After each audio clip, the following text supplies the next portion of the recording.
Hi, this is Jocelyn Hilling from At Peace Therapy Centers. Today I want to talk to you guys about choice. Choice is probably one of my most favorite topics, although I'm sure you have heard me say many times that something is my favorite topic, because anything that has to do with the mind is my favorite topic. I feel as though choice is something that we are not fully equipped to understand, really, because our emotions and life and our perceptions really fog our ability to understand or see our choices. So today I'm just going to spend just a little bit of time talking about choice and what that looks like in your life. Week after week, I do hear my clients telling me what a great job I did, and to be honest, I don't do anything fancy. I sit and listen to people's stories, and people that know me know that I use the term story to talk about beliefs or values, but I sit and listen to people's stories, and then basically my job is just to outline their choices. And so I kind of put out, it's like a map. I just lay out the map of their choices in their life and help people make the decisions to uncover who they really are instead of developing more stories about who they think they should be.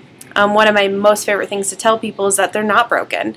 Many times we develop an idea or a concept, a construct about who we think we're supposed to be or how we're supposed to show up in this world and show up in this life based upon other people's stories, values, or belief systems passed down from generation to generation. And then when they come into my office in their 30s, 40s, 50s, they feel restricted. They feel as though they have a mental illness or something going on because they weren't able to see that they had choice or that they're perfect just the way they are. They just have to get rid of everybody else's stories that are in their life and set good boundaries. So today I want to talk to you a little bit about choice and tell you about this awesome seminar, awesome workshop that we're going to be doing here at Peace Therapy Centers. So again, in the beginning I did mention that our emotions tend to fog our ability to see our choices. So choice in the dictionary is defined by the act of choosing or deciding between two or more possibilities. So if we want to think about it, an emotion, or as you guys, if you know me, you know that I probably call an emotion an energy, but we experience an energy that comes into our body and it creates a physiological response. Well, this physiological response does have, certain things that happen in our body. Our heart rate increases, we get hot, we get cold, maybe our face turns red, sometimes we even experience pain or discomfort, nausea.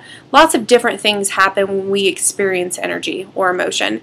And when we also experience this stuff, it does change the chemical structures that are happening in our brain and our bodies. So for example, when we are sad, sometimes certain chemicals in our brain aren't firing the way that they typically would fire.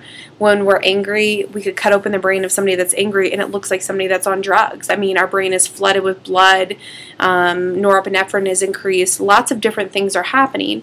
So when we have an emotional response, certain chemicals, certain physiological things are happening, which makes it difficult to see our choices, right?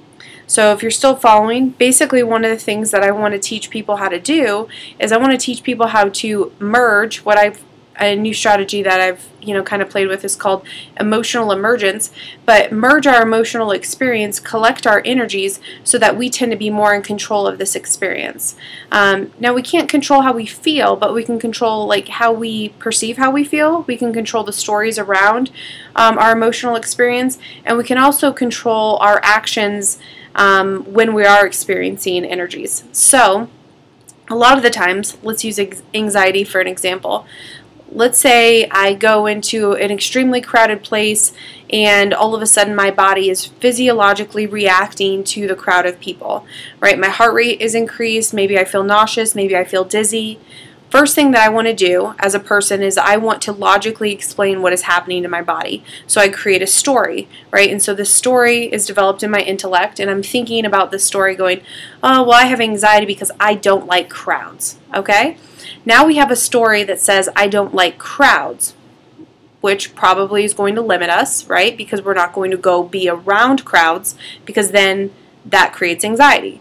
So all of this happened because I had a physiological reaction. So I had a physiological reaction in my body, created the quote-unquote anxiety, and then I developed a story about it. Now the story is going to limit me from being able to take more actions, more risks in my life, right? And what do we know if we don't take risks? We're probably not going to have great reward, right? And we have limits, we have structures, we have boundaries, we have a cap on what we're able to do. So what I want to teach people how to do is take that experience of anxiety. I walk into a crowded place, shift the way we perceive anxiety and experience the anxiety, and then merge it into our body so that we are in control of that experience, learn how to manage it, and then not develop a story. Or if we do develop a story, learn how to break it down and change those constructs. So this new technique, like I said, is called emotional emergence. Lots of fun. It's a little bit of energy work, intuitive work, DBT, mindfulness, all that kind of stuff wrapped into one. However, it works and it's awesome. And then the second thing I want to teach people how to do is break down their stories. So remember, if we're having a physiological reaction or emotional experience, we want to develop a story about that because we love to explain why things happen. We're intellectual creatures that need to know why, and we want to have reasons, and we want to be justified and validated. But again, that's a story, right? So everything breaks down to a story. What is it about needing to be validated, or why do I need to explain this or figure out why this happened? Again, that is fueling us to create more physiological responses, more emotions, and they go back and forth from, you know, our emotional state to our intellectual state and going between those two worlds, and then it's keeping us stuck almost like a ping pong ball. So I want to teach you how to break these patterns. So I'm inviting you all to come to this awesome workshop. It's called Choose to Live, Erasing the Stories. I have 3 amazing speakers that are going to be attending the workshop with us, and they all have had their lives taken from them without choice and then had to choose something different. All of these people really built a life that they thought they should have and then chose to embrace who they actually are and form a new life. And so we're going to hear them speak, and then in between each speaker you're going to hear me talking about how to break down those stories as well as merge some of those emotional experiences and choose to live the life that you can have rather than the life you think you should be living. So if you want to join us, it's going to be May 22nd, 2015. It's called Choose to Live, Erasing the Stories. And I want to show you all how to erase your stories and live a life that could be fulfilling and happy, and definitely empower you to create a life where you have choice, and empower you to not be a victim of maybe circumstances that life has thrown at you. So thanks again for joining me. This is Jocelyn from At Peace Therapy Centers, and I encourage you to choose something different today. Thanks. Bye.